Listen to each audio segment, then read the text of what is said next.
So I want to talk a little bit about meditation. So if we can be, do, or have everything that we want to get ahead of it, how can I use that to help breathe away resistance or eliminate the things that are maybe holding me back?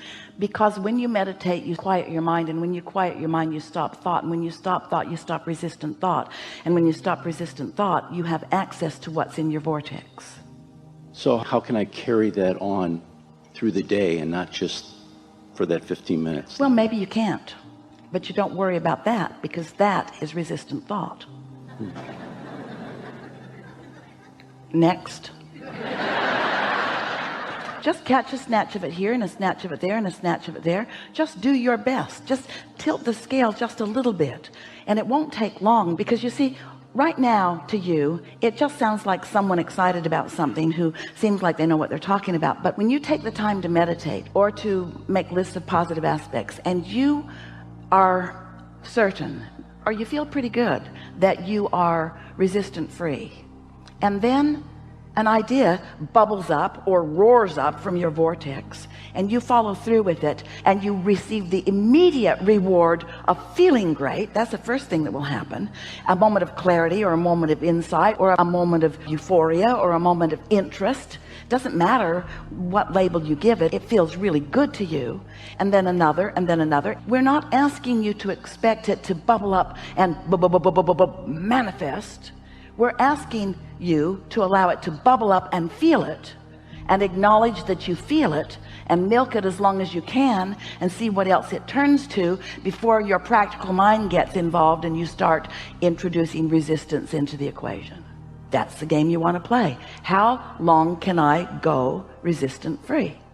But even when you play that game, now you make it resistant right from the get-go, because you're trying to be perfect. You don't have to be perfect. You don't have to only think pure positive thoughts. Your contrast served you. That's how all the ingredients got into your vortex, and your inner being knows what that all adds up to, the lifetimes of glorious experience that adds up to. We called this gathering for a while the science of deliberate creation, but you were too heavy on the thinking part. And then we began calling it the art of allowing, the art of receiving, the art of every now and again getting into the receiving mode, so that you can receive an impulse about something. Don't you have experiences that you could tell one another about how you cared about something? Maybe something caused you to worry about it, and you cared about it, and then you were carefree, or maybe you don't even remember that part, but you turned a corner and there it was, and it just felt like it came out of nowhere. And we want you to know that things are ready to come out of what you think is nowhere all the time.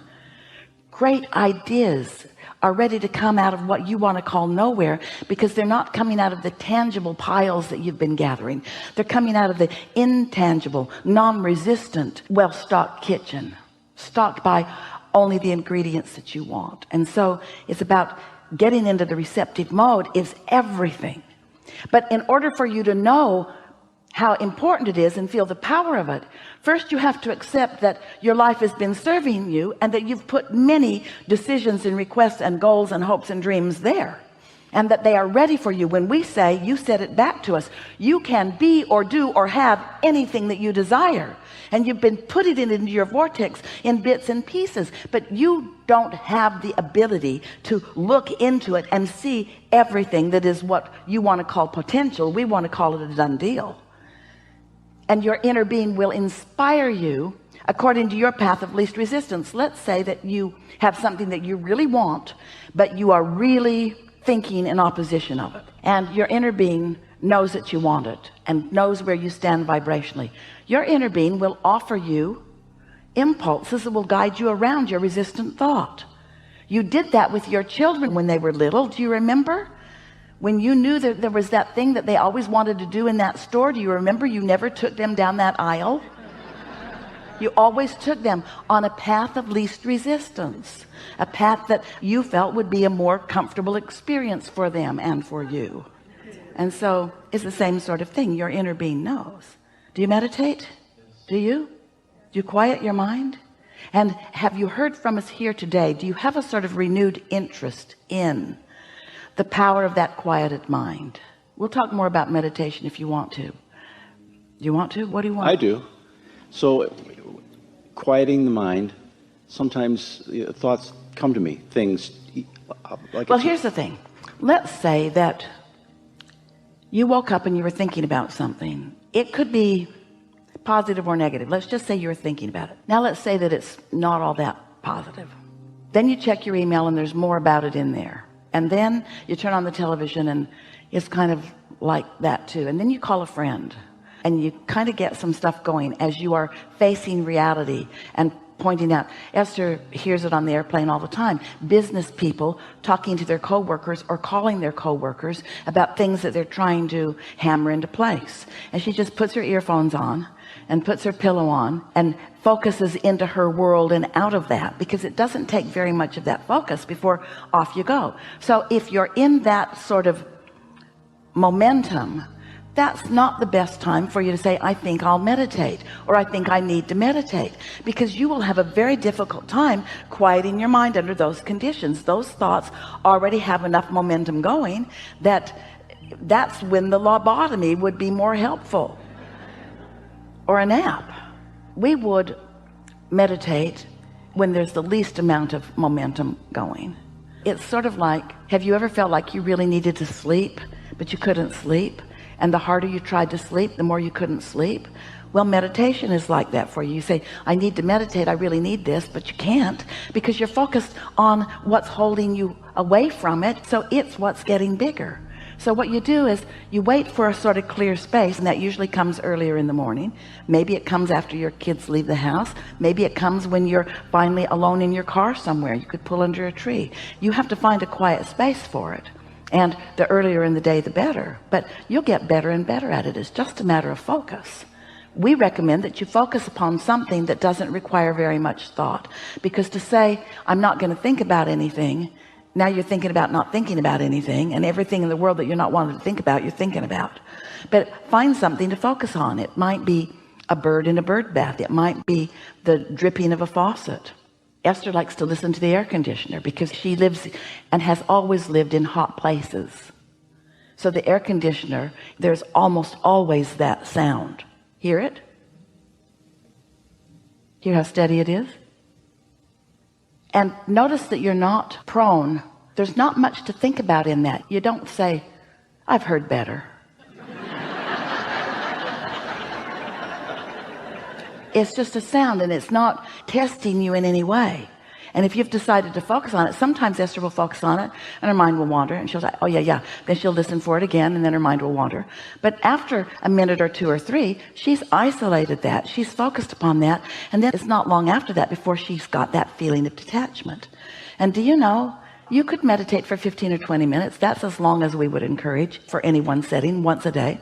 You could meditate for 15 or 20 minutes, and you might only catch that feeling of detachment the last minute or two or three. That's enough.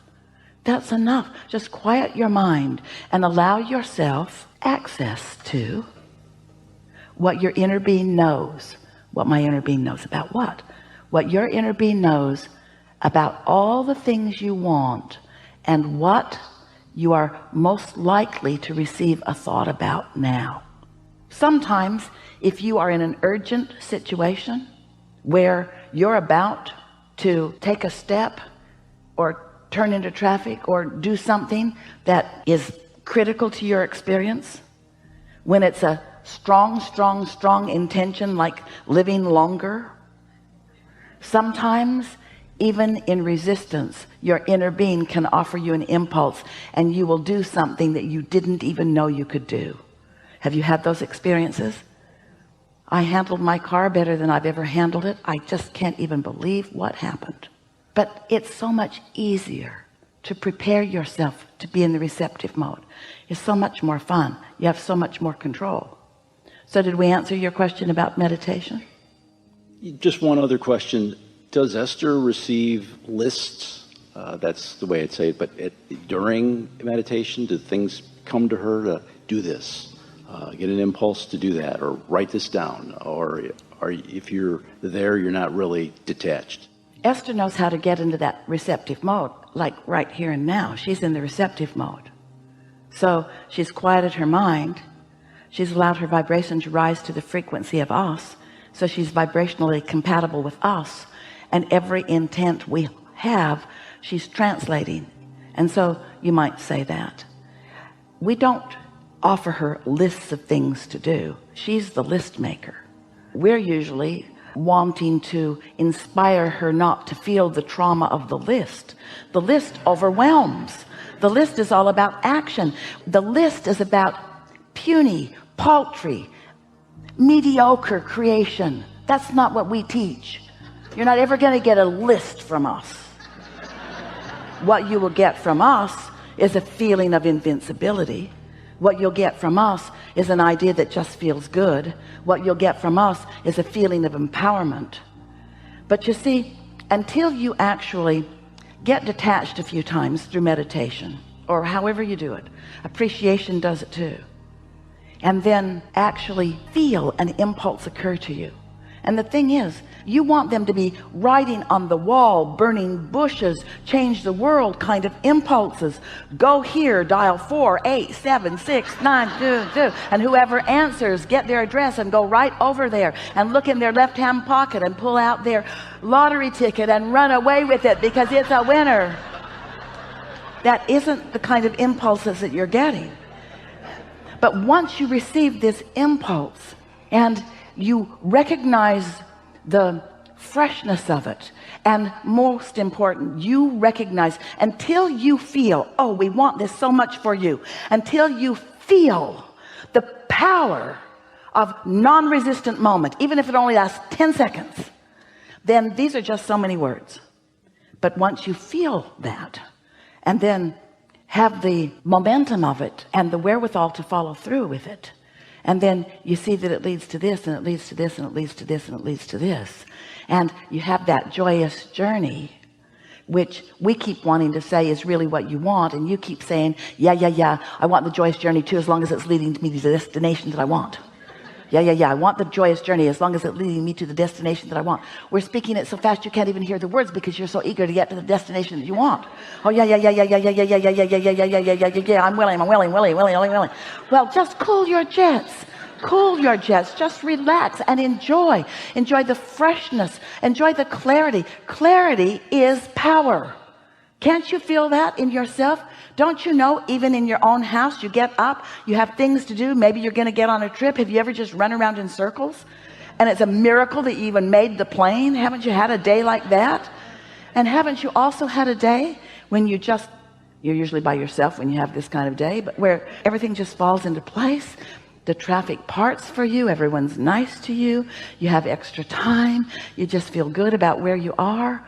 We want your lives to be calm and clear. We want them to be sure and full of all of these good feelings. And this is what this powerful receiving is about.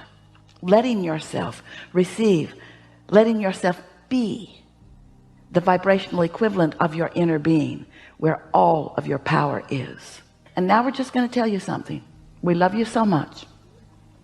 You hardly meet a human who is 10% of that. Hardly ever. And when you do, you are amazed. So we're not asking for a perfect record. We're not asking you to stop ragging on that person at work that drives you crazy. We're just asking you to ratchet it back a notch. And we're asking you, in addition, look for some positive aspects too. We're not asking you to meditate all day. You couldn't if you wanted to. Some try it. It's not what you want to do. It's not what we want you to do. We're just asking you to find 15 or 20 minutes and do your best to find a moment or two of detachment, and then notice what happens next. We want you to introduce yourself to your power. We want you to get hooked on it, because you came as creators. You did not come as regurgitators. You came as creators. You did not come as defenders. You didn't come to fix a broken world. You came to create a world that is delicious to you, you see.